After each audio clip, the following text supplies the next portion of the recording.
ఆదికాండము తెరవండి, అందరూ బైబిల్ గ్రంథాలు తెరవండి. ఆదికాండము 14వ అధ్యాయము 17వ వాక్యము ఒకరు చదవండి. 17వ వాక్యం. 17వ వాక్యం. అతడు కదర్లాయోమేరును అతనితో కూడానున్న రాజులను ఓడించి తిరిగి వచ్చినప్పుడు సొదొమ రాజు అతనిని ఎదుర్కొనుటకు రాజులోయ అను షావే లోయ మట్టుకు బయలుదేరి వచ్చెను. ఇప్పుడు తరువాత 18వ వచనాన్ని చదువుదాం. మరియు షాలేము రాజైన మెల్కీషెదెకు రొట్టెను ద్రాక్షారసమును తీసుకొని వచ్చెను. అతడు సర్వోన్నతుడగు దేవునికి యాజకుడు. స్తోత్రం చెప్పండి. అందరూ మీ మనస్సులను దేవుని మందిరంలో కేంద్రీకరించి చక్కగా దేవుని మాటలు వినాలని దేవుని ప్రేమతో తెలియపరుస్తూ ఉన్నాను.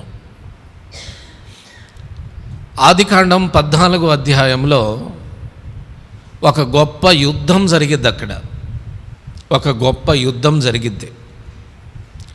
దానిని గొప్ప యుద్ధమని ఎలా చెప్పగలిగాము అంటే, దాదాపుగా 9 మంది రాజులు కలిసి పోట్లాడుతారు. ఎంతమంది రాజులు కలిసి? 9 మంది రాజులు, 9 మంది రాజ్యాల లేకపోతే 9 రాజ్యాల రాజులు కలిసి ఒక యుద్ధం. ఈ 9 రాజులు 2 వర్గాలుగా చీల్చబడతారు.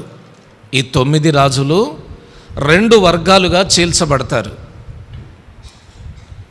ఈ రాజుల పేర్లు, ఆ రాజ్యాల పేర్లు మీకు క్రొత్తగా ఉంటాయిలే కానీ, ఈ 9 మంది రాజులు 2 వర్గాలుగా చీల్చబడతారు. ఒక వర్గంలో 4 రాజులు, ఇంకొక వర్గంలో 5 రాజులు. ఏమండి? ఒక వర్గంలో 4, ఇంకొక వర్గంలో 5 రాజులు. 4 రాజుల బలం ఎక్కువ అంటారా? 5 రాజుల బలం ఎక్కువ అంటారా? 5 కదా. ఒక్కడే, ఇద్దరే, ముగ్గురే, నలుగురే, 5 సైన్యమే. దేవునికి మహిమ కలుగును గాక. అయితే ఈ 4 రాజులు 5 రాజుల మీద యుద్ధానికి వచ్చారు. అర్థమవుతుందా? 4 రాజులు తమ మీదికి యుద్ధానికి వస్తున్నారని 5 రాజులు ఏకమయ్యారు. అంటే యుద్ధానికి వస్తున్నటువంటి 4 రాజులను ఎదుర్కోవడానికి 5 రాజులు కూడుకున్నారు. అయినను ఆ 4 రాజులను ఈ 5 రాజులు ఓడించలేకపోయారు. 4 రాజులదే పైచేయి అయింది. 4 రాజులే యుద్ధంలో విజయాన్ని సాధించారు. ఈ 4 రాజులు 5 రాజులను ఓడించి వారి రాజ్యంలో ఉన్న వారందరినీ, వారి ఆస్తిని, వారి తిను పదార్థాలను, అంటే వారి ధనధాన్యాలను అన్నిటినీ తీసుకొని వెళ్ళిపోయారు కూడా. ఇలాగున ఆదికాండం 14వ అధ్యాయంలో ఒక యుద్ధం. మీరు 1వ అధ్యాయం నుండి చదువుకుంటూ వస్తే ఈ యుద్ధమును గూర్చినటువంటి సమాచారం మీకు అర్థమైంది. నేను చదివించినా మీకు అంతగా అర్థం కాదు, కానీ చెప్పినప్పుడే అర్థమైంది. కాబట్టి అందరూ చూడండి. ఇలాగున 4, 5, ఒక పక్క 4, ఇంకొక పక్క 5. ఈ 4 ఈ 5 ఓడించేశారు. ఈ 5 వారి మనస్సులను, వారి పశువులను, వారి ఆస్తిని అంతటిని తీసుకొని వెళ్ళిపోయారు. ఈ 5 రాజులలో సొదొమ, గొమొర రాజులు కూడా ఉన్నారు. ఈ 4 రాజులు తీసుకెళ్ళినటువంటి ఆస్తిలో సొదొమ వారి ఆస్తి ఉంది, గొమొర వారి ఆస్తి కూడా ఉంది. అంటే సొదొమ అనేది ఒక పట్టణం, గొమొర అనేది ఇంకొక పట్టణం. సొదొమకు ఒక రాజు ఉండేవాడు, గొమొరకు ఇంకొక రాజు ఉండేవాడు. ఇలాగున సొదొమ, గొమొర పట్టణస్థుల రాజులను ఓడించి సొదొమ, గొమొర పట్టణస్థుల యొక్క పట్టణాల్లో ఉన్న మనుష్యులను, ఆస్తులను, పశువులను అన్నిటినీ తీసుకొని వాళ్ళు 4 రాజులు వెళ్ళిపోతూ ఉన్నారు. అయితే ఈ సొదొమ పట్టణములో అబ్రహాము సహోదరుడి కుమారుడైన లోతు నివసిస్తూ ఉండేవాడు. మీకు గుర్తుందా? అబ్రహాము ఒకసారి లోతుతో, లోతు నీకు ఆస్తి ఎక్కువ ఉంది, నాకు ఆస్తి ఎక్కువ ఉంది, నీకు ఆస్తి ఎక్కువ ఉంది, నాకు ఆస్తి ఎక్కువ ఉంది, మనం ఇద్దరం ఒకే చోట కలిసి నివసిస్తే మన ఆస్తి ఈ స్థలంలో పట్టట్ల. ఒకసారి అబ్రహాము కాపరులకును లోతు కాపరులకు, అంటే అబ్రహాము సేవకులకును లోతు సేవకులకు గొడవ జరిగిందంట. ఆ గొడవ జరిగిన తర్వాత అబ్రాము లోతుతో అంటున్నాడు, మనం కలిసి ఉంటే నీ సేవకులు నా సేవకులు ఇదిగో ఈరోజు కొట్టుకున్నారు, ఇలాగుననే ఎన్నోసార్లు కొట్టుకోవచ్చు, ఎక్కడున్నా మనమే, ఇక్కడ ఒకే చోట ఉంటే నీ ఆస్తి నా ఆస్తి పట్టట్లేదు, కాబట్టి నీవు కుడికెళ్తే నేను ఎడమకెళ్తాను, నువ్వు ఎడమకెళ్తే నేను కుడికెళ్తాను అని అబ్రహాము లోతుతో చెప్పగా, లోతు పచ్చగా ఉన్నటువంటి ఆ సొదొమ వైపునకు వెళ్ళి ఆ సొదొమ పట్టణంలో అక్కడ స్థిరపడతాడు, అక్కడ ఉంటాడు. అతని ఆస్తి, అతని భార్య, అతనికి ఉన్న 2 కుమార్తెలు, అతని పని వాళ్ళందరూ సొదొమ పట్టణంలో అక్కడ ఉండిపోతారు. అలాగున సొదొమకు వెళ్తాడు ఈ లోతు. ఇలాగున సొదొమలో ఉన్నటువంటి ఆ లోతును, అతని భార్య బిడ్డలను, అతని పని వాళ్లను, అతని ఆస్తిని ఈ కదొర్లా, అక్కడ మనం చదివాం కదా ఒక రాజు పేర్లు, కదొర్లా యోమేరు అనబడిన రాజు అతనితో పాటు ఉన్న 3 తీసుకొని వెళ్ళిపోతూ ఉంటే, ఎవరో తప్పించుకొనినటువంటి వ్యక్తి అబ్రాము దగ్గరికి వచ్చి, అబ్రామా, లోతు భార్య బిడ్డలను, లోతు పనివాళ్లను, లోతు యొక్క ఆస్తిని అంతటిని ఇదిగో కదొర్లా యోమేరు యొక్క రాజును, అతనితో కూడా ఉన్న రాజులందరూ తీసుకొని వెళ్ళిపోతున్నారు అని అబ్రహాముతో ఒక వ్యక్తి చెప్పడం జరిగింది. ఆ మాట విన్నటువంటి అబ్రహాము వెంటనే తన ఇంట పుట్టి లేకపోతే తన ఇంట అలవరచబడినటువంటి 318 మంది తన దాసులను, అబ్రహాము తన తమ్ముడు చెరపట్టబడినని విని తన ఇంట పుట్టి అలవరచబడిన 318 మందిని వెంటబెట్టుకొని దాను మట్టుకు ఆ రాజులను తరుముతాడు. దేవునికి మహిమ కలుగును గాక. ఈ యుద్ధాన్ని కొంచెం క్షుణ్ణంగా వినడానికి, నేర్చుకోవడానికి ప్రయత్నం చేద్దాం. ఒకవైపు 4 రాజులు, ఒకవైపు 5 రాజులు. 5 రాజులు 4 రాజులను ఓడించలేకపోయారు. అలాగుననే ఈ 4 రాజులు 5 ఉన్నటువంటి ఆస్తిపాస్తులను, పని వాళ్ళని అందరినీ చెరపట్టుకొని వెళ్ళిపోతున్న టైంలో అబ్రహాము ఆ 4 రాజులను ఎదిరించడానికి బయలుదేరుతూ ఉన్నాడు. అబ్రహాముకు తెలుసు, ఆ 4 రాజులను ఈ 5 రాజులు ఓడించలేకపోయారన్న విషయం అబ్రహామునకు తెలుసు. అయినా అబ్రహామునకున్న ధైర్యం ఏంటి? అబ్రహాము దగ్గర ఉన్న పనివాళ్ళు మొత్తం 318 మంది. 318 మందితో 4 రాజులను, విజయ విహారముతో వెళుతున్నటువంటి ఆ 4 రాజులను ఓడించడానికి ఏ మాత్రం సందేహించకుండా బయలుదేరి వెళుతున్నాడంటే అబ్రహాములో ఉన్న ధైర్యం అతడు విశ్వసించుచున్న దేవుడి మీద. హల్లెలూయా.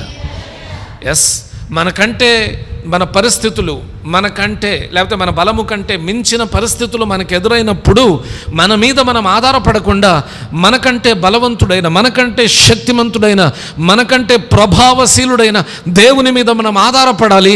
అప్పుడు దేవుడు మనకు కావలసినటువంటి గొప్ప విజయాన్ని అనుగ్రహిస్తాడు. దేవునికి స్తోత్రం. అబ్రహాము చేసింది అదే. రాత్రి మనం విన్నాం కదా, దావీదు అంటాడు, యుద్ధము ఎవరిదంట? కత్తుల చేత మనకు రక్షణ కలగదు, వింటి మనలను రక్షించజాలదు, అలాగుననే రథములు గుర్రాలు మనలను రక్షింపజాలవు, కానీ ప్రభు అయిన దేవుడు మన పక్షమున యుద్ధము చేయగలిగిన వాడు. ఆయన మన పక్షమున యుద్ధము చేసి మనకు అన్ని విధాలుగా, అన్ని విషయాలలో విజయాన్ని దయచేయగలిగిన వాడు ఆయన. దేవునికి మహిమ కలుగును గాక. కాబట్టి అబ్రహాము, దేవుడు నాకున్నాడు, దేవుడు నాకు తోడున్నాడు. అబ్రాహాముతో దేవుడు ముందుగానే చెప్పాడు, నీవు వెళ్ళు ప్రతి స్థలమందు నీకు తోడుంటాను, నీవు అడుగుపెట్టు ప్రతి స్థలాన్ని నీకు ఇస్తానని వాగ్దానము చేసి ఉన్నాడు కదా. అబ్రహాము ఆ వాగ్దానాన్ని గుర్తు చేసుకొని, ఆ వాగ్దానాన్ని జ్ఞాపకం చేసుకొని వెంటనే రాజులతో యుద్ధము చేయడానికి బయలుదేరి వెళ్ళాడు. మరి 5 రాజులు ఓడించలేని ఆ 4 రాజులను ఓడించాడా? 5 రాజులు ఓడించలేని ఆ 4 రాజులను తరిమాడా? వాక్యంలో తరిమాడని రాయబడి ఉన్నది. దాను మట్టుకు తరిమాడట. ఆ 4 రాజులను, అతనితో ఉన్న సైన్యాన్ని దాను మట్టుకు తరిమి, వారు తీసుకొని వెళ్తున్నటువంటి ఈ 5 రాజులకు ఉన్నటువంటి ఆ ఆస్తి పాస్తులన్నిటినీ విడిపించుకొని రిటర్న్ తెచ్చినట్టుగా వాక్యం రాయబడి ఉన్నది. అవునండి, మన బలముతో మనం చేయలేని కార్యాలు దేవుని సహాయముతో చేయొచ్చు. అధికమైన సహాయము చేస్తానని ఈ సంవత్సరంలో దేవుడు మనకు వాగ్దానం ఇచ్చి ఉన్నాడు. మన శక్తికి, మన తెలివికి మించినటువంటి కార్యాలను దేవుని జ్ఞానముతో, దేవుని బలముతో మనం చేయగలం. అందుకనే జకర్యా గ్రంథం 4:6 రాత్రి గుర్తు చేసుకున్నాం. శక్తి చేత కాదు, బలము చేత కాదు, దేవుడు తన ఆత్మ ద్వారా అనేకమైన కార్యాలను జరిగించుటకు సమర్థుడైన దేవుడు. హల్లెలూయా. ఆత్మ ద్వారా అనేకమైన కార్యాలను జరిగించడానికి సమర్థుడైనటువంటి దేవుడు మన దేవుడు. మీ కుటుంబంలో, మీ జీవితంలో మీకు కూడా ఇటువంటి పరిస్థితులు ఉంటే ఆత్మ చేత జయించండి, ఆత్మ చేత జయించండి. ఈ లోకంలో నీవు విడువబడిన స్థితిలో ఉంటే అందరూ విడిచిన దేవుడు నిన్ను విడువడు అన్న విషయాన్ని మీరు గుర్తు చేసుకోండి. కష్టాలు, బాధలు, కన్నీళ్లు మిమ్మల్ని ఆవరించి ఉంటే ఆ కష్టాలన్నిటిలో నుండి మిమ్మల్ని విడిపించి, మిమ్మల్ని ఆవరించి ఉన్న శోధనలన్నిటి నుండి తప్పించడానికి దేవుడు ఉన్నాడన్న విషయాన్ని మర్చిపోబాకండి. మీరు ఎక్కలేనంత ఎత్తైన కొండ మీ ముందుంటే నేను నా బలముతోనే ఎక్కగలనని ప్రయత్నాలు చేయకుండా ఈ ఎక్కలేనంత ఎత్తైన కొండను నన్ను ఎక్కించండి ప్రభువా అంటూ దేవుని సహాయం మీద ఆధారపడండి. దేవుని యొక్క బలం మీద ఆధారపడండి. ఆయన ప్రతి పరిస్థితికి చాలిన దేవుడు. ఆయన ప్రతి సమయంలో మనకు చాలిన దేవుడు. ఆయన ప్రతి పరిస్థితిలో, ప్రతి సమయంలో మనకు చాలిన దేవుడు అయ్యుండి మనకు సహాయము చేయుటకు సమర్థుడైన దేవుడు. 318 అబ్రహాము 318 + 1 319 మంది ఎంత గొప్ప విజయాన్ని సాధించారో చూడండి. న్యాయాధిపతుల గ్రంథంలో 300 మంది ద్వారా గిద్యోనుతో దేవుడు శత్రువుల మీద విజయాన్ని సాధిస్తాడు. ఒక్కడైన దావీదు ఫిలిస్తీయులందరూ భయపడిపోయేటట్టు యుద్ధం చేస్తాడు. దేవుడు మనకు తోడుంటే ఇలాంటి అద్భుతమైన, ఇలాంటి ఆశ్చర్యకరమైన నడిపింపు మనకు అందుతుంది. దేవునికి మహిమ కలుగునుగాక. కాబట్టి నీకు, నాకు, మన అందరికీ దేవుని తోడు కావాలి. దేవుని మీద ఆధారపడ్డ మనము నేర్చుకోవాలి. దేవుని మీద ఆధారపడితే దేవుడు మనల్ని ఓడిపోనివ్వడు. దేవుని మీద ఆధారపడితే దేవుడు మనల్ని అపజయము పొందేటటువంటి పరిస్థితికి తీసుకొని రానివ్వడు. నిలబెడతాడు దేవుడు, మనల్ని ఖచ్చితంగా నిలబెడతాడు. దేవునికి స్తోత్రం. హల్లెలూయా.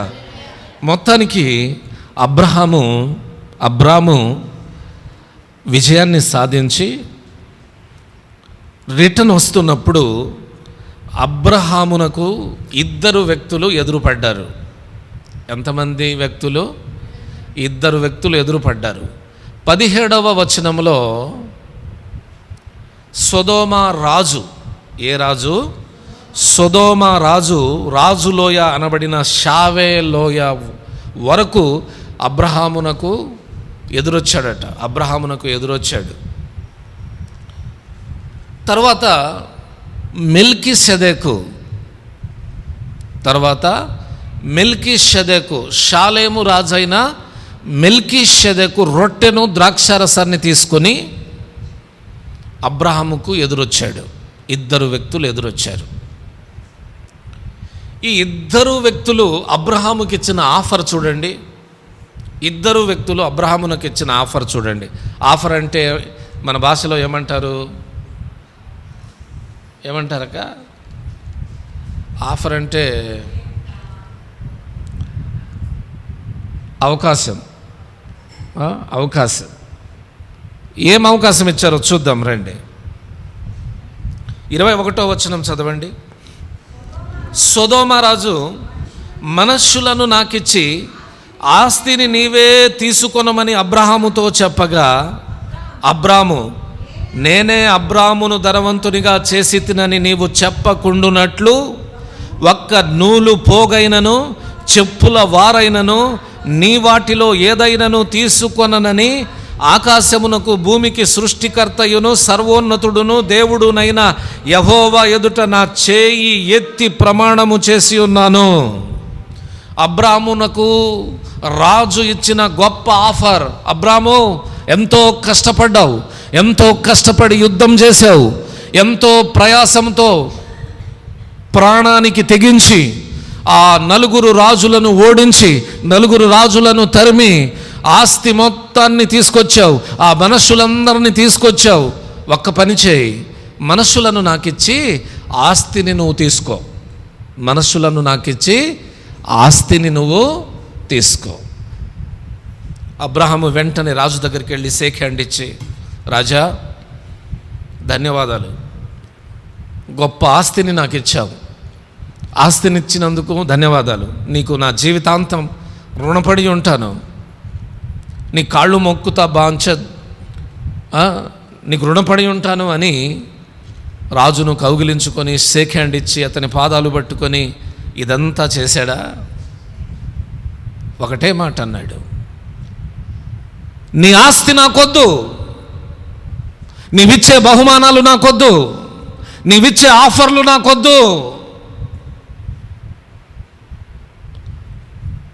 ఎప్పుడైనా నీవు చెప్పుకోవచ్చు, నేనే అబ్రహామును గొప్ప ధనవంతునిగా చేశాను అని నువ్వు చెప్పుకొనకుండునట్లు నీ ఆస్తిలో ఒక్క నూలు పోగైనను చెప్పుల వారైనను తీసుకొననని భూమి ఆకాశములకు సృష్టికర్త అయిన సర్వోన్నతుడైన దేవుని పేరట నేను ప్రమాణము చేసుకొని ఉన్నాను, వద్దు నాకు. హల్లెలూయా. నిజమే కదండి. ఇప్పుడు అబ్రహాము అతని ఆస్తి తీసుకున్నాడు అనుకోండి. అబ్రహాము అతని ఆస్తి తీసుకున్నాడు, అతడు చెప్పినట్టు ఆ సొదొమ పట్టణస్తులందరి ఆస్తి తీసుకున్నాడు అనుకోండి. రాజు ఇలా ఇలా ఇలా ఇలా అని ప్రతి చోట చెప్పుకుంటూ ఉంటాడు. ఇలా ఇలా ఇలా ఎలా? అబ్రాహామునకు నేను మా పట్టణస్తులందరి ఆస్తిని ఇచ్చేశాను, అబ్రహాము గొప్ప ధనవంతుడు అయిపోయాడు అని. మీకు తెలుసా, 13వ అధ్యాయంలోనే అబ్రహాము వెండి బంగారము పశువులు కలిగిన గొప్ప ధనవంతుడు. వెండి బంగారము పశువులు కలిగిన గొప్ప ధనవంతుడు ఎక్కడా? 13వ అధ్యాయంలోనే. ఇంక ఇతడేం ధనవంతుడు చేయగలడు? ఆల్రెడీ అబ్రాహామునకు దేవుడు ముందుగానే ఆస్తి సమృద్ధిగా ఇచ్చాడు. ఒకవేళ అతనికి ఆస్తి లేకపోయినా ఇతడేం ఆస్తి కోసం ఆరాటపడి డబ్బు కోసం పరిగెత్తేటటువంటి మనిషి ఏమి కాదు. ఒకవేళ ఇతడు అంటే అబ్రహాము ఆ రాజు దగ్గర ఆస్తిని తీసుకున్నాడు అనుకుందాం. తీసుకుంటే పరిస్థితి ఎలా ఉంటుంది? రాజు అబ్రహామును చాలా చీఫ్గా కూడా చూస్తాడు, చాలా చీఫ్గా కూడా, లెక్కలేనితనంగా కూడా చూచేదానికి అవకాశం ఉంది. అబ్రహాము ఎలా అంటే అతని చేతిలో కీలులాగా మారిపోయే అవకాశం ఉంది. అబ్రహామును ఎప్పుడు పిలిస్తే అప్పుడు వెళ్ళాల్సిన వాడు అయిపోయేవాడు. అబ్రహామును ఏం చేయమంటే అది చేసేవానికి అబ్రహాము ఒక కీలు బొమ్మలాగా మారిపోయేవాడేమో. అందుకనే ఆస్తి, డబ్బు ఇవన్నీ దేవుడు మనకిస్తాడు. దేవుని దగ్గర నుండి ఆస్తిని ఆశిద్దాం, దేవుని యొద్ద నుండి డబ్బును ఆశిద్దాం. మన అవసరాలు తీర్చబడినట్లుగా దేవుడు మనకు కావాల్సినంత డబ్బు ఇస్తాడు. దేవుడు మనకు కావాల్సినంత సమృద్ధినిస్తాడు. అర్థమవుతుందా? దేవుని దగ్గర ఆధారపడి దేవుని కృపలో ముందుకు సాగండి, డబ్బు మన దగ్గరకు వస్తుంది. అంతేకాని దేవుణ్ణి వదిలేసి, ప్రభుని వదిలేసి, ప్రభుకు ప్రార్థన చేయడం వదిలేసి డబ్బున్న వాళ్ళ వెంట పరిగెత్తడం, డబ్బున్న వాళ్ళ వెంట పరిగెత్తి వాళ్ళని బ్రతిమాలుతూ ఉండడం, డబ్బున్న వాళ్ళ వెంట పరిగెత్తుతూ వారి గడ్డాలు పట్టుకోవడం, వారి మీసాలు పట్టుకోవడం, వారి ఇంటి పనులు చేయడం, వారి అంట్లు తోమడం, వారి పొలంలో పని చేయడం, వారికి సంబంధించినటువంటి అన్నీ చేస్తూ ఉన్నారనుకోండి, మీలో ఇంకా విశ్వాసం ఎక్కడుంది? దేవుని మీద మీరు ఆధారపడుతున్న వారని ఎలా ఎలా నిరూపించుకుంటారు దేవుని ఎదుట? అర్థమవుతుందా? సింహం అంటే ఆకలైనా ఉంటుంది కానీ గడ్డి తినదంట. దేవుని పిల్లలమైన మనము కూడా అంతే రోషంగా బ్రతకాలి, అంతే రోషంగా బ్రతకాలి. మనం కూడా ఈ భూమి మీద డబ్బే అన్ని పనులు చేయదు. డబ్బు బ్రతకడానికి అవసరమై ఉంటే దేవుడే ఇస్తాడు. డబ్బు దేవుడే సమకూరుస్తాడు నీకు. యెషయా ప్రవక్త చెప్తాడు, రహస్య స్థలములలో దాచబడిన ధన నిధులు నీకు ఇస్తా. అపోస్తుడైన పౌలు అంటాడు, బుద్ధి జ్ఞానముల సర్వ సంపదలు దేవుని యందే గుప్తములై ఉన్నవి అంటాడు. దేవుని దగ్గర విస్తారమైన ఆస్తిపాస్తులున్నాయి, విస్తారమైన డబ్బు ఉంది దేవుని దగ్గర. నిన్ను ధనవంతునిగా చేయగలడాయన, నిన్ను దరిద్రునిగా కూడా చేయగలడాయన. నీ స్థితిగతులను మార్చుటకు ఆయనే సమర్థుడు, ఆయనే చాలినవాడు. నువ్వు డబ్బున్న వారి వెంట పరిగెడుతూ, డబ్బున్న వారి వెంట వెళుతూ, డబ్బున్న వారి ఇంట 10 సార్లు తిరుగుతూ, నువ్వు వాళ్లను అయ్యా అమ్మ, అయ్యా అమ్మ, అయ్యా అమ్మ, అయ్యా అమ్మ అంటూ బ్రతిమాలుతూ తిరిగావు అనుకోండి, ఒక రోజున వాళ్ళ ఇంట్లో ఉన్న కుక్కకు విలువ ఉంటుంది కానీ నీకు విలువ ఉండదు. అలాంటి స్థితినిస్తారు మనుష్యులు. కాబట్టి ఈ అబ్రహాము తీసుకున్నటువంటి నిర్ణయం చూడండి, నీ ఆస్తిని నువ్వే ఉంచుకో, నాకొద్దు. దేవునికి మహిమ కలుగునుగాక. నాకొద్దు నీ ఆస్తి, నాకొద్దు నీ డబ్బు, నాకొద్దు నీ ఆస్తి. నేను తీసుకోనని దేవుని ముందే ప్రమాణం చేసుకొని ఉన్నాను. వద్దు. నీ బహుమానాలు నాకొద్దు, వద్దని చెప్పేశాడు. రాజిచ్చే బహుమానాలు, రాజిచ్చేటటువంటి ఏమంటారు వాటిని, రివార్డ్స్ని పొందుకోవడానికి అందరూ ప్రయత్నాలు చేస్తూ ఉంటారు.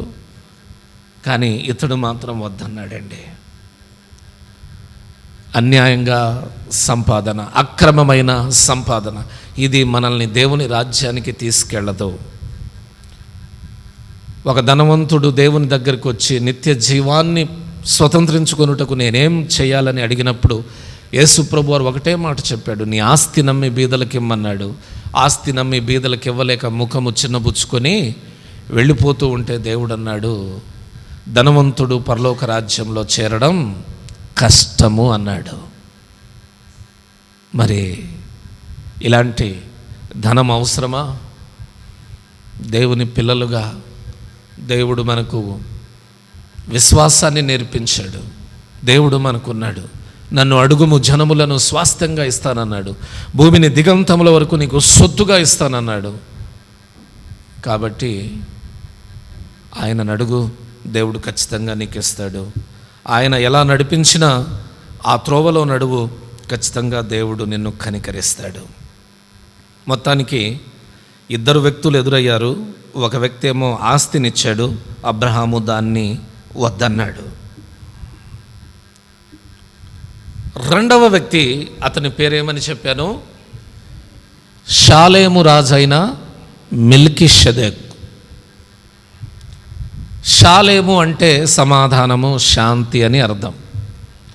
శాంతికి రాజైన మెల్కీషెదెకు. ఈ మెల్కీషెదెక్ ఎవరు? సర్వోన్నతుడైన దేవునికి యాజకుడు. అప్పటికి యాజక సేవ ప్రారంభమైందా? అసలు అందరూ నా వైపు చూడండి. నిర్గమకాండంలోనికి వచ్చేసరికి యాజక సేవ ప్రారంభమైంది. యాజకులుగా ఉండాలి. లేవి గోత్రం యాజక ధర్మము జరిగించాలని దేవుడు లేవి గోత్రాన్ని ఎన్నుకున్నాడు నిర్గమకాండంలో. ఆ లేవీయులే యాజకులుగా పనిచేశారు. ఆ లేవీయులే దేవునికి పరిచర్య చేశారు. ఆ లేవీయులే దేవుని మందిరాన్ని కాపాడారు. ఆ లేవీయులే ఇశ్రాయేలీయులందరూ ఇచ్చిన 10వ భాగాలను తీసుకొని ఆ 10వ భాగాలను భుజించి ఆ 10వ భాగాల ద్వారా బ్రతికారు. అబ్రహాము టైంలో యాజకుడైన మెల్కీషెదెకు అబ్రహాము దగ్గరికి రొట్టెను ద్రాక్షారసాన్ని తీసుకొని వచ్చాడట. అంటే అప్పటికి లేవి ఎక్కడున్నాడు? ఇంకా పుట్టల. అంటే అబ్రహాము కడుపులోనే ఉన్నాడు, ఇంకా పుట్టల. మీరు ఈ చైన్ కొంత ఆలోచించండి. లేవి ఎవరికి కుమారుడు? లేవి ఎవరికి కుమారుడు? యాకోబు కుమారుడు. యాకోబు ఎవరికి కుమారుడు? ఇస్సాకుకు కుమారుడు. ఇస్సాకు ఎవరికి కుమారుడు? అబ్రహాము కుమారుడు. అంటే అప్పటికి లేవి అబ్రహాము గర్భములోనే, అంటే పుట్టని స్థితిలో, పుట్టకుండానే ఉన్నాడు.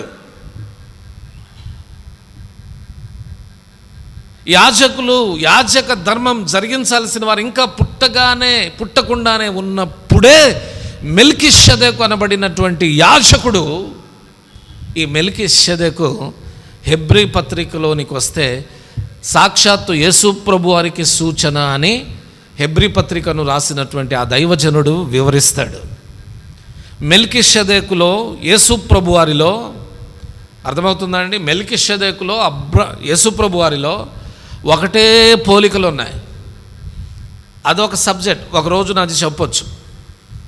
అయితే ఈ రోజున ఈ షాలేము రాజైన మెల్కీషెదెకు యుద్ధములో అలసిపోయి యుద్ధములో విజయాన్ని సాధించి విజయోత్సవముతో తిరిగి వస్తున్నటువంటి అబ్రహామునకు ఎదురెళ్ళాడు. ఏం తీసుకొని వెళ్ళాడు?